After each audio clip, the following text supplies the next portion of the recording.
Hello student, आप सभी का आर एजू सेंटर में स्वागत है।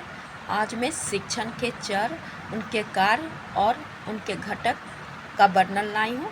शुरू में देखते हैं शिक्षण के चर। शिक्षण के चर चरों के प्रकार प्रशिक्षण प्रक्रिया में महत्वपूर्ण होते हैं, जो शिक्षण के विभिन्न पहलू को समझने में मदद करते हैं। शिक्षण के 3 चर होते हैं: स्वतंत्र चर, आश्रित चर और मध्यवर्ती चर।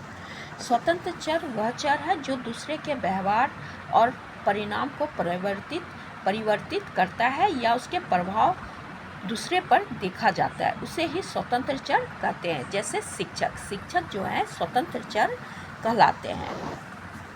वह चर जिसका आश्रित चर वह चर जिसका परिणाम मापा जाता है और जिस पर स्वतंत्र चर के प्रभाव का कारण बदलाव होता है। स्वतंत्र चर के प्रभाव के कारण बदलाव होता है, उसे ही आश्रित चर कहते हैं। उदाहरण के लिए छात्र आश्रित चर है और शिक्षक जो प्रभाव डालते हैं उसके कारण छात्रों में परिवर्तन होता है, इसलिए छात्रों को आश्रित चर कहते हैं। मध्यवर्ती चर वह चर जो स्वतंत्र और आश्रित चर के बीच संबंध को प्रभावित बनाते हैं या करते हैं। उदाहरण के लिए विषय वस्तु। शिक्षक और छात्रों के बीच जो संबंध बनाता है वह विषय वस्तु, क्योंकि शिक्षक जो है किसी विषय वस्तु का ही ज्ञान छात्रों को देते हैं, इसलिए विषय वस्तु को मध्यवर्ती चर कहा गया है।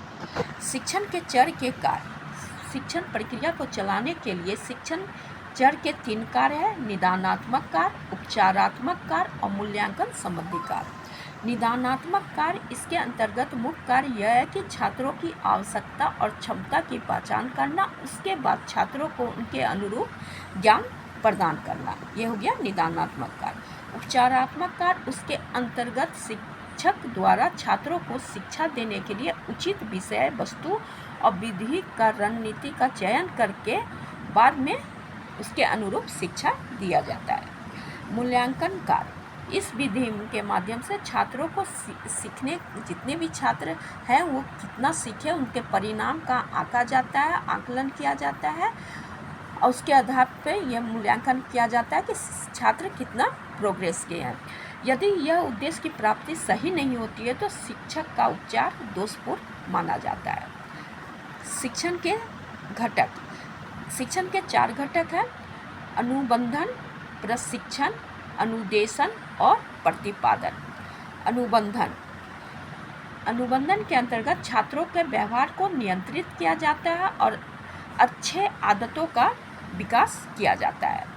प्रशिक्षण, इस प्रक्रिया में छात्रों के विशिष्ट कार्यों के लिए आवश्यक कौशल और दक्षता विकसित करने पर केंद्रित होता है, इसके लिए प्रशिक्षण ट्रेनिंग दिया जाता है। अनुदेशन, इसके अंतर्गत शिक्षक द्वारा छात्रों को निर्देशन और ज्ञान दिया जाता है और उनका विकास किया जाता है। उनके निर्देशन, शिक्षक के निर्देशन के आधार पर ही छात्रों का क्या सही है, क्या पढ़ना सही है, क्या गलत है, उसका निर्देशन शिक्षक देते हैं, उसके अनुरूप छात्र पढ़ते हैं। प्रतिपादन, इसके अंतर्गत विश्वास, छात्रों के विश्वास से परिवर्तन और विश्वास तथा मूल्यों का विकास किया जाता है। ये वीडियो मेरा यहीं तक था। Thank you.